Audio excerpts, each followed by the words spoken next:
किसान समाज के अध्यक्ष दिल्ली से वार्ड क्रमांक 50 युवराज किया है।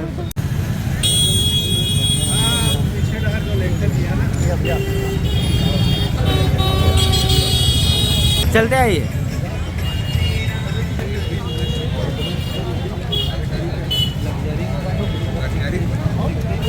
Gandhi, Mahatma Gandhi, Congress party, Congress party. आरक्षित रहती आई हैं सीटें। इस बार जिला पंचायत में एक भी सीट पिछड़ा वर्ग के लिए आरक्षित नहीं की गई। ये पिछड़ा वर्ग का अधिकार है जो पूर्व में उनको मिलता रहा है। आज उनको अधिकार से वंचित क्यों किया जा रहा है? और भाजपा ने बयान दिया कि हम सामान्य वर्ग की आधी सीटों पर पिछड़ा वर्ग को उम्मीदवार बनाएंगे।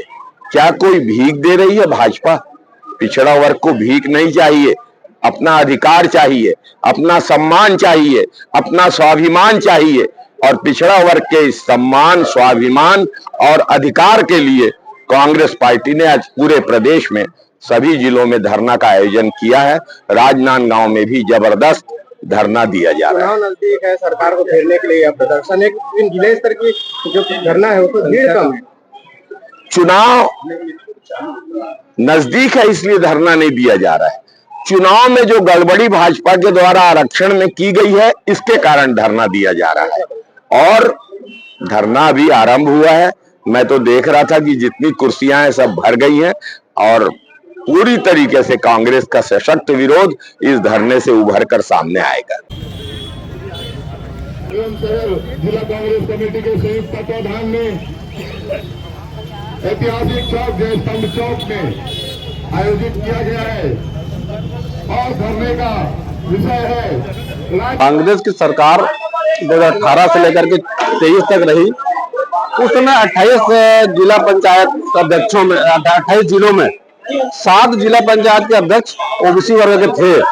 और अभी जिस प्रकार से भाजपा ने 50% ओबीसी को आरक्षण देने की बात अरुण साहू जी ने कही थी, वो उनकी पोल खुल गई है। आज जिला पंचायत के अध्यक्ष के लिए एक भी सीट आरक्षित नहीं है।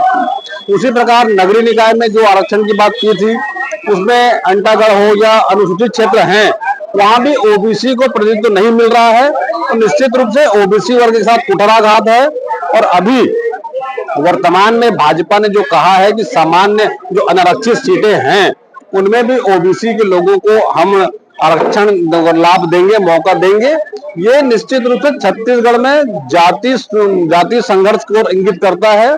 देखिए, अनारक्षित वर्ग में ओबीसी वर्ग को प्रतिनिधित्व मिलता है, किसी को कोई आपत्ति नहीं है। लेकिन अनारक्षित वर्ग में एक पिछड़ा वर्ग का नाम लेकर के इन्होंने एक वर्ग विशेष को जो साधने का काम किया है। अनारक्षित वर्ग में एसटी को भी मौका मिलना चाहिए, ओबीसी को मौका मिलना चाहिए, एससी को भी मौका मिलना चाहिए। लेकिन अपनी नाकामी को छुपाने के लिए ये वर्ग विशेष के बीच में वैमनस्यता पैदा करने की बात कर रहे हैं। ये आने वाले छत्तीसगढ़ के लिए बहुत ही काला अध्याय के रूप में परिलक्षित होगा। आप सबसे राजनांदगांव आकर बहुत कुछ सीखा है, जाना है। भाजपा ने एक बयान दिया है। भाजपा ने कहा है कि हम जनरल की आधी सीटों में पिछड़ा वर्ग को उम्मीदवार बनाएंगे। हमारा जो अधिकार है आरक्षण का, वो हमसे भाजपा सरकार ने छीन लिया। धरना क्यों किया जा रहा है? बहुत छोटी सी बात। पिछड़ा वर्ग के लिए तो आरक्षण हमेशा होता है।